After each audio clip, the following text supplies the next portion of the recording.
Hello class, कैसे हैं आप सभी लोग। आशा करती हूँ कि सभी लोग बहुत ही अच्छे होंगे और लगातार अपनी तैयारी कर रहे होंगे।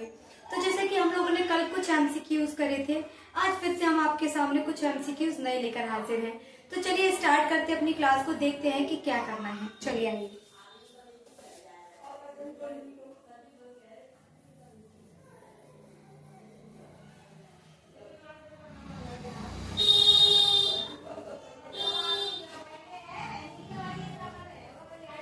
चलिए देखिए बेटा, आज की जो क्लास है वो क्या है।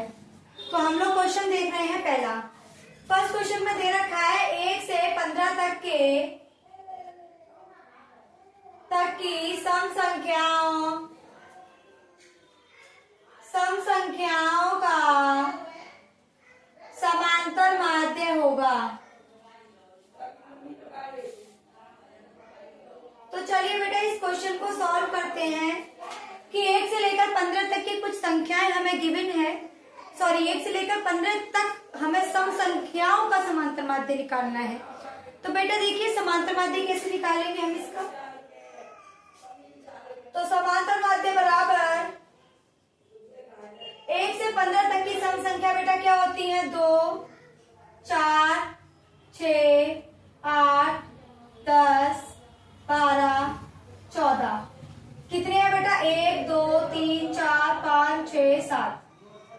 अब बेटा इसको जोड़ लीजिए फटाफट। अब बेटा जोड़ कर देखते हैं। तो देखिए 10, 20, 30, 10, 20, 30, 40, 50 और 56। ये आया बेटा हमारा। अब बेटा 7 का 56 में डिवाइड दीजिए तो कितनी बार गया, 8 बार। तो यही हमारा हो गया क्या बेटा, माध्य होगा। और यही हमारा होगा बेटा आंसर। आई होप कि आप लोगों को क्वेश्चन समझ में आया होगा कि क्वेश्चन क्या है, हमें कैसे सॉल्व करना है। अगर ऐसा क्वेश्चन बनता है तो आपको कैसे सॉल्व करना है, कैसे आंसर निकालना है। तो चलिए बेटा इसे राइट डाउन कीजिए और इसके बाद में हम बढ़ जाते हैं नेक्स्ट क्वेश्चन की तरफ। तो चलिए मैं इसे हटाती हूँ, नेक्स्ट क्वेश्चन लिखते हैं। देखिए बेटा नेक्स्ट क्वेश्चन क्या है। नेक्स्ट क्वेश्चन है बेटा साइन ए बराबर है 4/5 के। तो tan ए का मान ज्ञात कीजिए।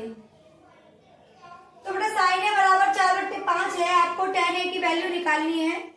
तो बेटा कौन निकालेगा इसका आंसर, निकालिए। वीडियो को पॉज कीजिए और क्वेश्चन को खुद से सॉल्व करने की कोशिश कीजिए। क्वेश्चन बिल्कुल टफ नहीं है, ऐसे मैंने हजारों क्वेश्चंस कराए हैं, बहुत आसानी से निकाल सकते हैं। तो आइए देखिए कैसे करना है। सबसे पहले हम बनाएंगे बेटा पाइथागोरस प्रमेय। तो हम सबसे पहले मैंने क्या आपके सामने समकोण त्रिभुज उतारा और फिर मैंने लिखा लाल बट्टे कक्का। अब हमें देखना है साइन बेटा क्या होता है, पहले वाला तो लंब बट्टे कर्ण। तो लंब क्या है 4 और कर्ण क्या है 5, हमने इसी में से निकाल लिया। अब हमारे पास क्या होना चाहिए बेटा, आधार। अब आधार निकालने के लिए हमें क्या लगाना होगा, पाइथागोरस प्रमेय। तो सबसे पहले यहाँ लिख लेंगे पाइथागोरस प्रमेय। तो बेटा पाइथागोरस प्रमेय मैंने लिख लिया। अब बेटा इसको सॉल्व करते हैं। तो लंब का वर्ग प्लस आधार का वर्ग बराबर होगा कर्ण का वर्ग। लंब क्या है बेटा 4, आधार हमें नहीं पता तो मैंने बेटा x कंसीडर कर लिया। कर्ण क्या है बेटा 5, तो 5 का स्क्वायर। अब जरा बेटा इनके स्क्वायर को लिए, 4 का स्क्वायर 16, x स्क्वायर बराबर 5 का स्क्वायर होता है बेटा 25। बेटा मैं 16 को बराबर के उस तरफ ले जा रही हूँ। जब मैं 16 को बराबर के उस तरफ ले जाऊंगी तो बेटा ये प्लस का है, उधर जाकर किसका हो जाएगा, माइनस का हो जाएगा। तो बेटा एक्स स्क्वायर को यही के यही 25 माइनस के है 16, कितना बचा बेटा आपका 9। तो आप बेटा जब इसका स्क्वायर रूट निकालेंगे तो बेटा वो निकल कर आएगा आपका 3। यानी कि हमारा जो आधार निकल के आ गया वो कितना आ गया 3। तो बेटा हमारी एक्स की वैल्यू कितनी आई है 3। अब उसने बोला है tan a की वैल्यू निकालिए। तो बेटा tan a किसके बराबर होता है, लंब बट्टे आधार के। किसके बराबर होता है, लंब बट्टे आधार के। लंब कितना है बेटा 4, आधार कितना है 3। तो बेटा tan a की वैल्यू कितनी आ गई, 4/3। बेटा यही आपका आंसर होगा। अगर आप लोगों को क्वेश्चन समझ में आ गया है तो बेटा फटाफट से बेटा उतार लीजिए, फिर उसके बाद में मैं आप लोग को नेक्स्ट क्वेश्चन की तरफ ले जाऊंगी। तो चलिए हटाते हैं इस क्वेश्चन को और देखते हैं नेक्स्ट क्वेश्चन क्या है।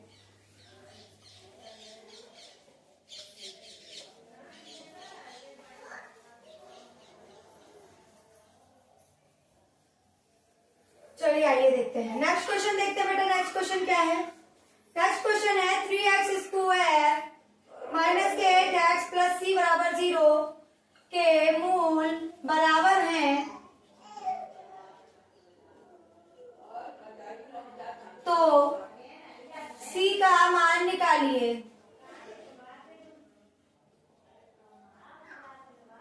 चलिए बेटा c की वैल्यू फाइंड आउट करनी है कि c की वैल्यू क्या निकल कर आएगी। तो चलिए बेटा देखिए कैसे करनी है। विविक्त कर का फॉर्मूला सबको पता होगा, d बराबर होता है b² minus 4ac is equal to 0। b² minus 4ac is equal to 0। बेटा सबसे पहले इसमें से एक काम करते हैं, इसमें से हम सबसे पहले ये पता कर लेंगे कि वैल्यूज क्या है। तो a बराबर 3, b बराबर 8 और c बराबर c। बस बेटा हमें लगाने b की जगह माइनस का 8 लगाइए, 4 a की जगह क्या लगाएंगे आप 3, c की जगह क्या लगाएंगे c इज इक्वल टू 0। यहाँ तक तो किसी को कोई समस्या नहीं होनी चाहिए।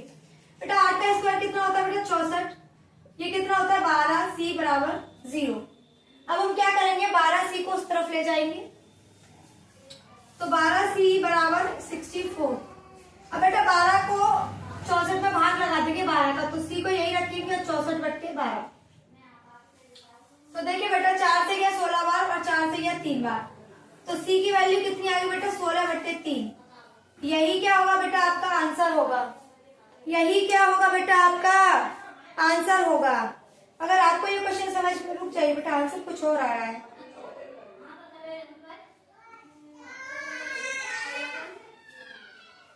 मूल बराबर है तो c का मान क्या कीजिए। एक सेकंड बेटा, ये ऐसे नहीं करना है।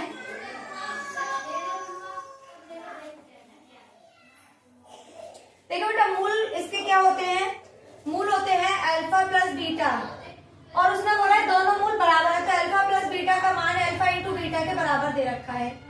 अल्फा प्लस बीटा किसके बराबर होता है बेटा माइनस के b/a, और अल्फा इंटू बीटा किसके बराबर होता है c/a। b की वैल्यू बेटा माइनस के 8 है तो 8, a की वैल्यू 3 दे रखी है, c की वैल्यू c है और a की वैल्यू 3 है। 3 से 3 कैंसिल होगा, c की वैल्यू कितनी 8 आ गई। बेटा c का मान कितना आ गया 8, इस तरीके से निकलेगा। माफी चाहूंगी पहले वाला क्वेश्चन गलत था जो मैंने सोल्यूशन कराया था, ये इस तरह से होगा। तो बेटा इसे राइट डाउन कीजिए अपनी कॉपी पर, फिर बढ़ जाते हैं नेक्स्ट क्वेश्चन की तरफ। देखते हैं नेक्स्ट क्वेश्चन क्या है। तो हटा दो बेटा इसे मैं, चलिए हटा रही हूँ।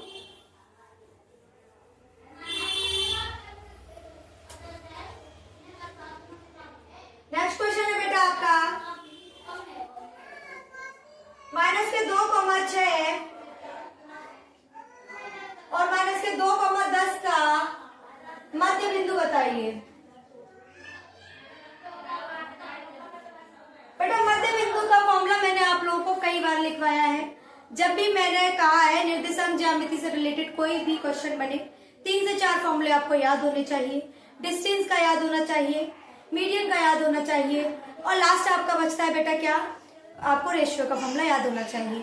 अगर ये तीनों फॉर्मूले आपको याद है तो बेटा इस पूरे चैप्टर में आपको कोई समस्या नहीं होने वाली है। तो चलिए आइए देखते हैं कि कैसे निकालते हैं हम बेटा क्या इसका मध्य बिंदु।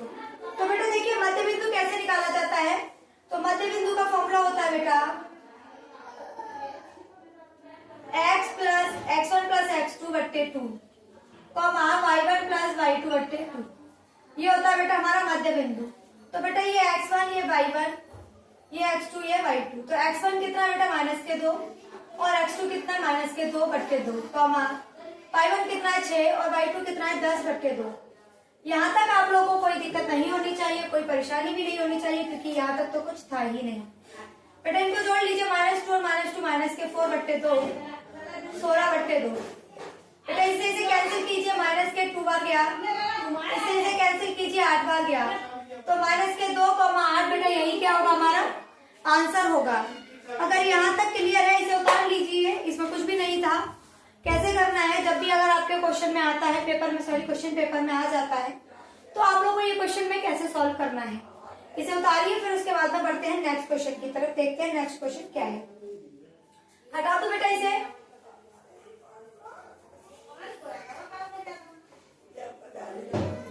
चलिए देखिए बेटा नेक्स्ट क्वेश्चन क्या है। एक लंबवृत्तीय बेलन के आधार का क्षेत्रफल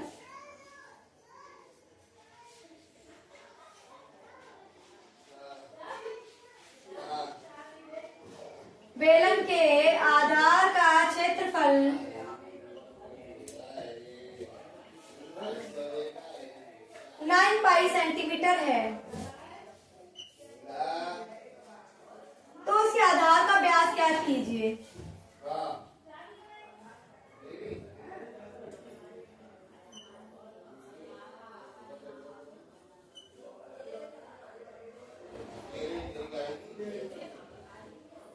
चलिए बेटा देखते हैं कि इसके आधार का व्यास कैसे निकाला जाएगा।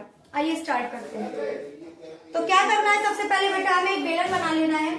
तो सबसे पहले आप एक बेलन बना लीजिए। कुछ इस तरीके से बेलन होता है बेटा हमारा। बेलन में बेटा ये हमारी रेडियस होती है, ठीक है, और ये हमारी हाइट होती है। हमें रेडियस नहीं पता और हमसे कहा है कि इसका डायमीटर निकालिए।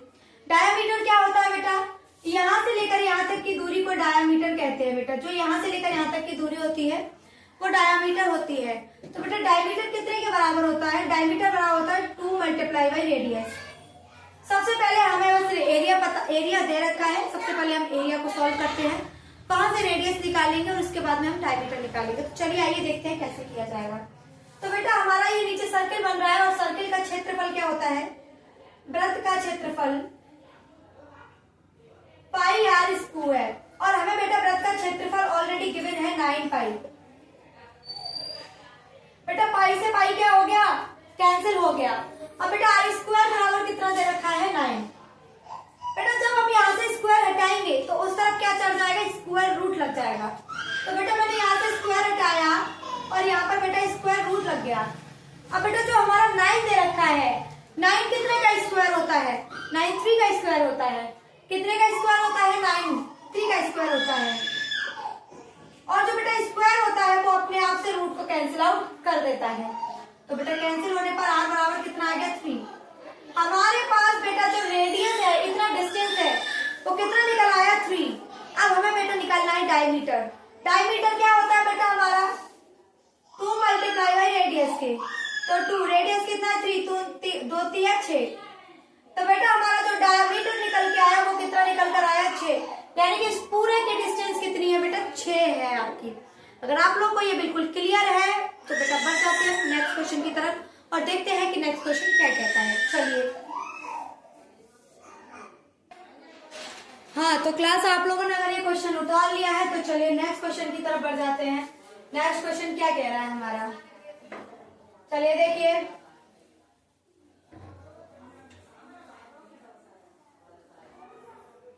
नेक्स्ट क्वेश्चन है बेटा हमारा ये, कोसेक 42 बट्टे सेक 48 की वैल्यू क्या होगी। तो बेटा हमें कोसेक 42 सेक 48 की वैल्यू फाइंड आउट करनी है।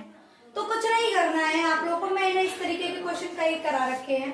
सबसे पहले 48 में 48 को जोड़कर देखिए 0, 90 का एंगल बन रहा है, यानी कि इसको हम सॉल्व कर सकते हैं बहुत आसानी से।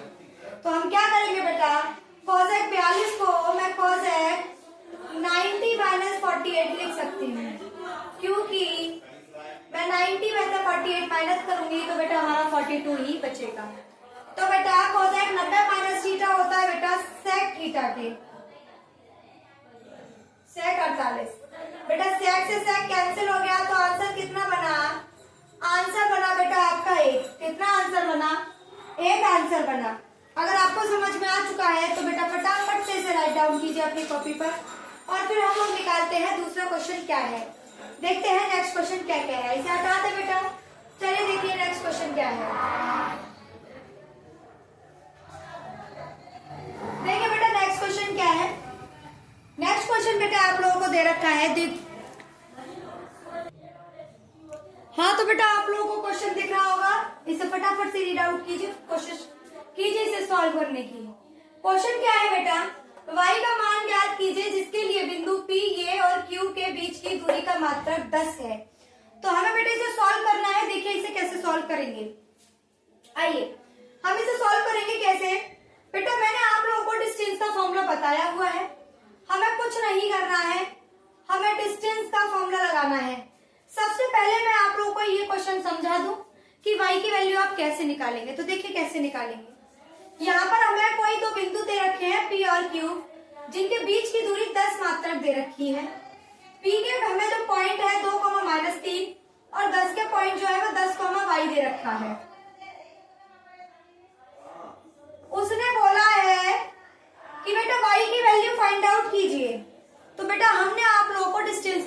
अप्लाई करना बताया है।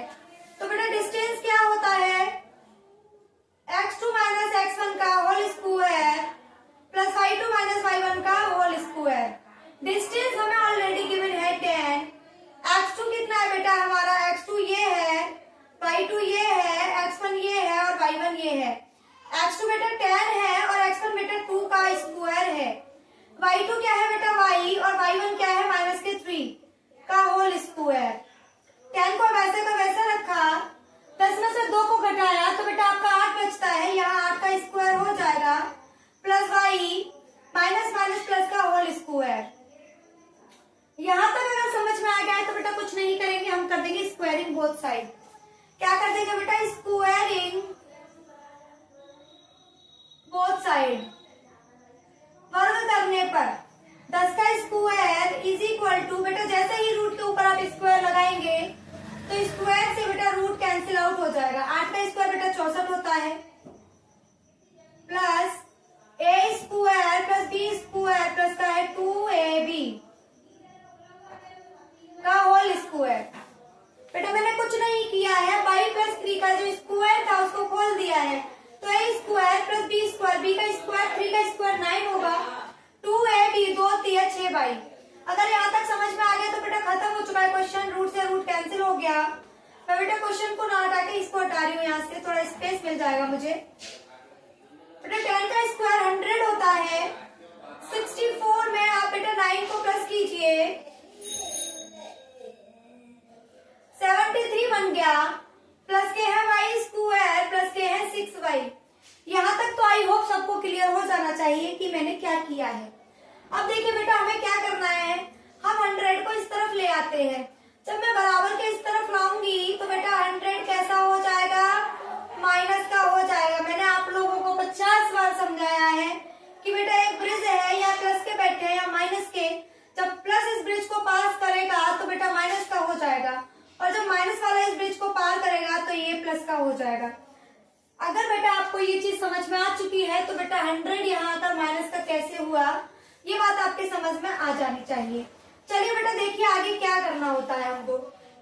100 में से 73 को माइनस कर दीजिए, 100 में से 73 को माइनस कीजिए, 10 में से 3 गया 7, 9 में से 7 काटोगे 2 बराबर 0। हमारे पास यहाँ तक आ गया। अब बेटा हमें करना है फैक्टर, और मैंने आप लोगों को फैक्टर करना 1000 बार बता चुकी हूँ कि फैक्टर कैसे किए जाते हैं। तो हमको फैक्टर में कुछ नहीं करना होता है, मैंने आपको बताया हुआ है जब किसी के आगे कुछ ना मिले तो 1 को मान लीजिएगा।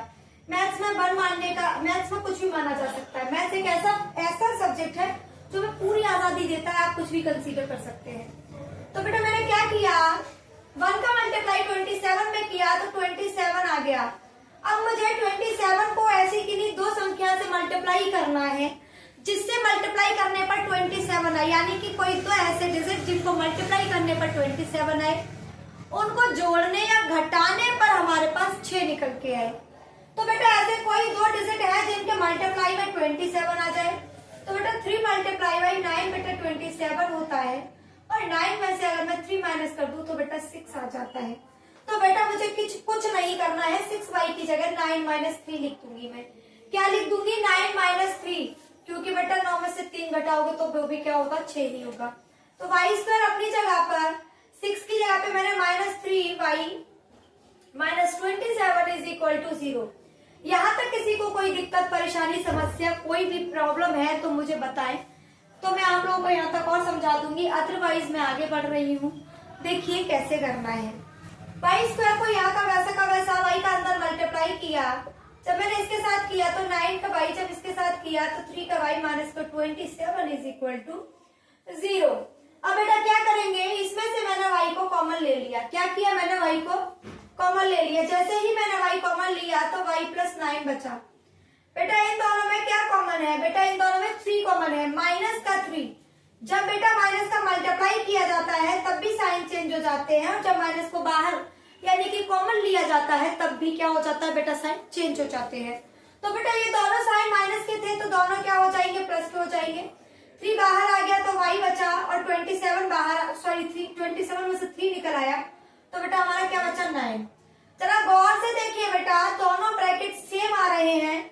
मैंने आप लोगों को 50 बार बताया हुआ है कि फैक्टर करते वक्त बस इतना ही ख्याल रखें कि आपके ब्रैकेट कभी भी डिफरेंट नहीं आने चाहिए, सेम आने चाहिए। मेरे दोनों ब्रैकेट सेम आ रहे हैं तो बेटा आपका आंसर बिल्कुल राइट है।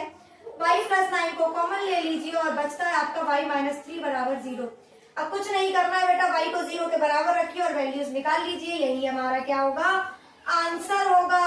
तो y + 9 = 0, तो y बराबर आ गया -9 और y - 3 = 0, इसे भी रखिए। तो y बराबर कितना आ गया बेटा, 3। तो बेटा हमारी y की दो वैल्यू निकल के आई है, एक है -9 और एक है 3। तो यहीं पर बेटा मैं अपनी क्लास को आज विराम देना चाहूंगी। आई होप आप लोगों को मेरा सेशन पसंद आया होगा। मैंने आप लोगों को जो भी क्वेश्चन समझाए हैं, आप लोगों को क्वेश्चन बहुत अच्छे से समझ में आए होंगे। अगर आप लोगों को क्वेश्चन समझ में आ रहे हैं, मेरे द्वारा कराई हुई सारी क्लास आपको समझ में आ रही है, तो प्लीज लाइक शेयर सब्सक्राइब करना ना भूलें। अपने हर फ्रेंड्स को मेरे चैनल को प्लीज शेयर करें, जिससे कि वो लोग भी इन चीजों को पा सके, उनके पास भी ये चीजें पहुंच सके आसानी से। तो आज की क्लास में बेटा हम यही रखते हैं और आपसे विदा लेना चाहेंगे। आपका बहुत बहुत धन्यवाद मेरे सेशन में डेली आने के लिए, मुझे सपोर्ट करने के लिए, मेरी क्लास देखने के लिए। आप सभी का बहुत बहुत शुक्रिया, बहुत बहुत धन्यवाद।